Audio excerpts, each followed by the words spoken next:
प्रिय मित्र मैत्रिणींनो, सुप्रभात. आज 5 जून 2025. आज थोडंसं वेगळं, जे खूप निवडक आहे, घेण्यासारखं आहे आणि लक्षात ठेवून कृतीत आणण्यासारखं जे आहे. जननायक अटलजी हे डॉक्टर ललिता गुप्तेंनी लिहिलेल्या पुस्तकातील निवडक जे काही आहे ते वाचून दाखवत आहे.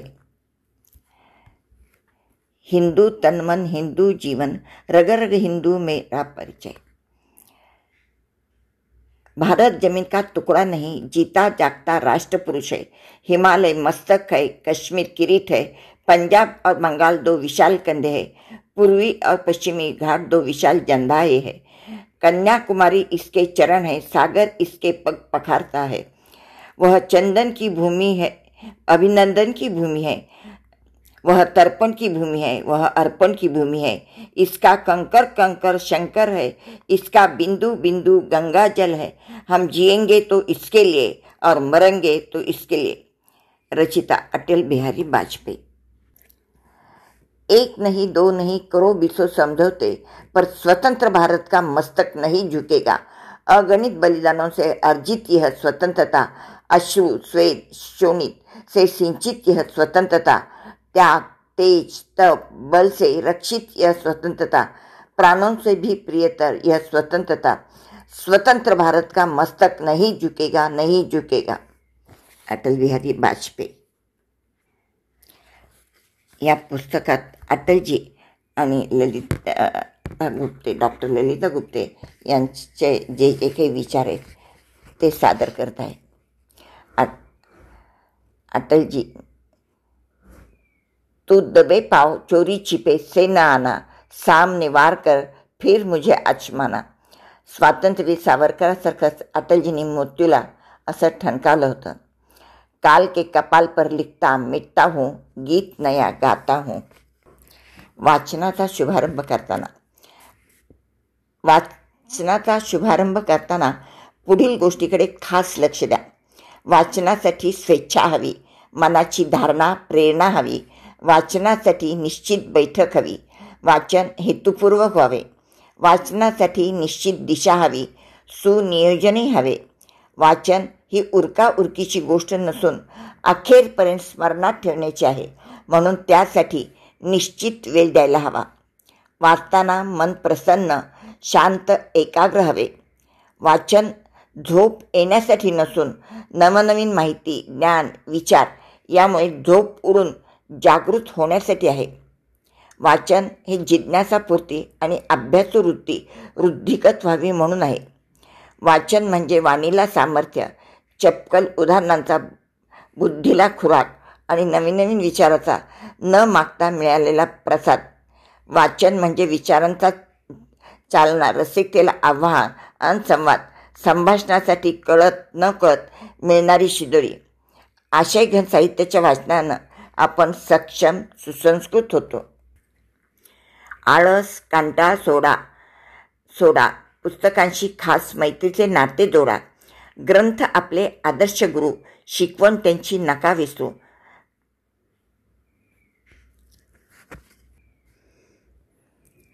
अटलजींना न कळत्या वयात झाला आणि मोठेपणी अटलजींच्या स्मरणात कानातून मनातून शिरलेल्या या खास रचना राहिल्या. न कळत्या वयात आजोबांकडून घेतलेले सुसंस्कार, चांगल्या सवयी अटलजींच्या जीवनाचा आवश्यक भाग बनून गेला. पानात काही टाकायचं नसते, पानात पडेल ते अन्न पूर्ण ब्रह्म मानून आनंदाने चवीने सेवन करायचे असते. आपले काम आपणच करायचे असते, अन्य कुणावरही विसंबून राहायचे नसते. कमालीची स्वच्छता बाळानो पाळा. सुचिता अध्ययनशीलता अंगी बाणायला हवी. वक्तशीरपणा नेमस्तपणा रीतही लागायला हवी. संघ संस्कार. सर्वांप्रती प्रेमभावना, सर्वांशी निरपेक्ष नाते, सर्वांबद्दल मनात समत्व बंधुभाव, संघटन, सर्वोत्तम सहकार्य आणि सर्वांना बरोबर घेऊन जाण्याची वृत्ती. पडेल ते काम करण्याची, अधिकाधिक चांगली सेवा करण्याची वृत्ती. सर्वांबद्दल आत्मीयता, भ्रातृभावाने विचारपूस, हर घडी हर क्षण आदेशानुसार काम करण्याची वृत्ती. सारे काही देशहितार्थ, राष्ट्रहितार्थ. राष्ट्र निर्माण हे एकच ध्येय. सर्वस्व समर्पणाची उदात्त भावना, त्यागाची स्वेच्छापूर्वक तयारी, भारत मातेचा जय जयकार निर्भीडपणे करणे. अटलजींना राष्ट्रभान होते, द्रष्टे पण होते, माणूस पण त्यांच्या प्रत्येक उक्ती कृतीत होते. जीवनाचे सार्थक करणे प्रत्येकाच्या हाती असते. जीवनशिल्प घडवणे केवळ मनुजा हाती असते. जीवन म्हणजे केवळ नसते दिवस रात्रीचे नुसते सरणे. जीवन म्हणजे घडणे असते, चहू अंगाने विकसित होणे. जीवन म्हणजे ध्येयच असते, बहुरंगी बहुगंधी फुलणे.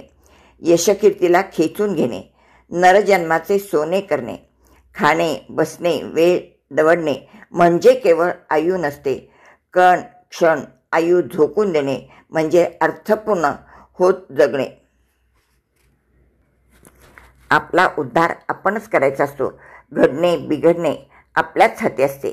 जीवनाच्या वाटचालीत काय वेचायचं, काय त्याजायचे, काय अनुसरायचे आणि काय नाही उचलायचे वा नाही स्वीकारायचे हे सर्वस्वी प्रत्येकाच्या हाती आहे. विचार हवा, विवेक हवा, संयम हवा, पारखण्याची डोळस दृष्टीची कला हवी, चांगलं वाईटाची जाण हवी, जिद्द हवी, आत्मविश्वास हवा आणि मुख्य म्हणजे जबरदस्त इच्छाशक्ती हवी, दिशा हवी, मार्ग ओळखता यायला हवा आणि योग्य अयोग्य निवाडा करता यायला हवा.